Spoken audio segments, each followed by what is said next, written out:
prehlásíš sám nad sebou, že si vedený Bohom. Ale zrazu vybehne situácia, kedy príde dopredu ego a ty si povieš, ja na to mám, ja to dám, ja to zvládnem, ja idem dopredu jednoznačne. A teraz pozor, ak si vedený Bohom, práve vtedy prichádza veľký výkričník. Pretože ak máš tento stav, kde ráno si povieš, som vedený Bohom, ale v istej chvíli začneš vnímať svoju silu cez svoje ego, cez seba a začneš prehlasovať, ja to zvládnem, ja to dám a ideš vo vlastnej sile, v tom momente si spod toho vedenia vyšiel. Pretože ja som kedysi fungovala na tomto štýle a vravela som si, ja to zvládnem, ja to dám a ja som silná a neviem čo všetko. No potom mi Duch Svätý povedal, Mária, buď si vedená mnou, alebo kráčaš vo svojej sile. A tak som sa naučila, že teda v ten moment, kedy chcem povedať, ja to dám, ja to zvládnem, ja na to mám, poviem, Duchu Svätý, poď a ty konaj. Ty konaj, ja to dávam do tvojich rúk. Spolu to dáme. Skrátka, urob to ty. A vtedy, keď toto celé prebehne v tomto duchu, viem, že určite nevidím z cesty a že Duch Svätý mi pomôže všetko to vykonať tak, ako to On chce. Presne tak, ako to On chce. Má to vo svojej kontrole a ja mu tú kontrolu neberiem. Preto buď si vedomý toho, že ak chceš byť vo vedení Ducha Svätého, tak naozaj nechaj sa ním viesť a nevstupuj do toho vlastnou silou. Ako som to robila i ja kedysi. Ale učíme sa. A to je to podstatné. Buď ním vedený, pretože vtedy vykonáš to najlepšie dielo. To ti garantujem.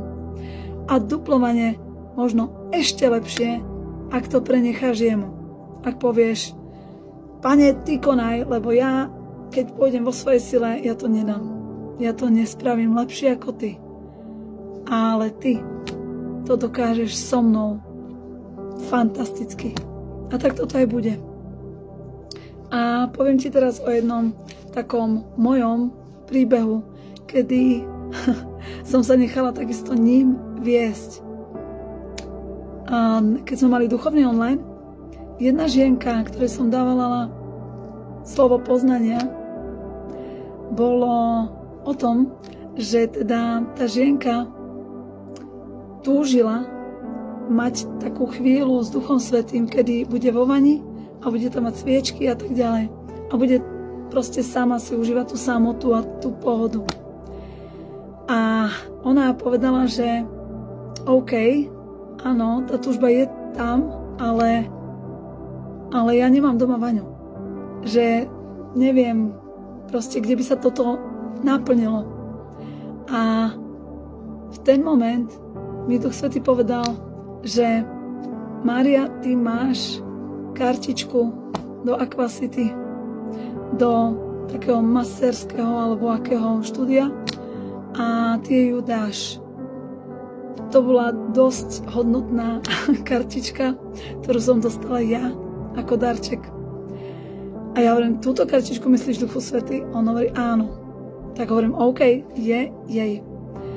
Odovzdala som jej ju potom na druhý deň po online a hovorím, takže tvoj sen sa naplní vlastne v tomto Aquacity a tam si tu nejakým spôsobom celý ten relax s Duchom Svätým užiješ.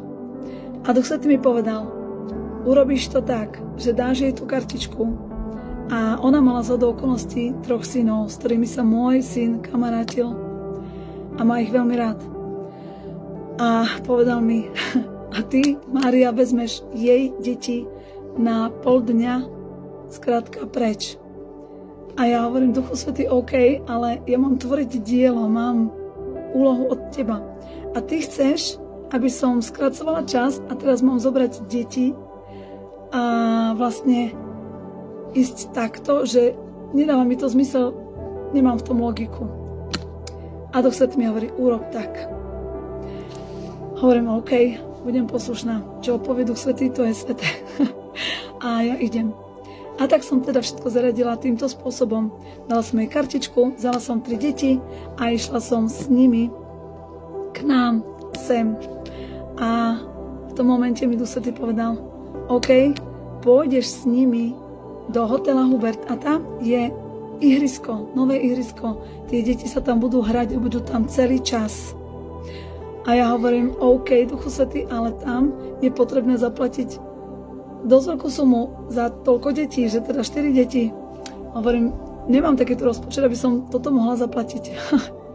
A on mi hovorí, neboj sa, len mi ver, pozri sa do tej a tej kabelky. Ja som si teda otvorila tú kabelku, ktorú mi pomenoval a zrazu som v bočnom vrecku našla 40 eur. A pozerám, wow, Duchu Svätý, super, nevedela som, že to mám tieto peniaze. On hovorí, tieto peniaze použiješ na toto, čo som ti povedal. OK, vzala som tie deti, išli sme tam, deti sa hrali celé po obede a Duch Svätý mi hovorí, a ja ťa pozývam na kávu a budeš písať moje slovo. Hovorím, super. Keď som tam došla, naozaj deti boli na ihrisku, ja som si sadla na kávu, kde dokonca mi na ľavej strane na stoličke, alebo teda pri mne, voňal Duch Svätý. Bola tam jeho vôňa a ja hovorím, wow, toto vieš vymysleť len ty, Duchu Svätý. Si úžasný, si perfektný. Tak som vlastne bola i s ním, s Duchom Svätým. Písala som to, čo som mala písať, teda tvoriť jednu vec pre neho. Potom deti boli oddychnuté a ich mamka si užila ako asi ty. Čiže dokonalý plán. Skrátka, nechaj to vždy na Ducha Svätého a bude to pecka. Nerob to vo vlastnej sile. Nikdy. Maj sa krásne, buď požehnaný.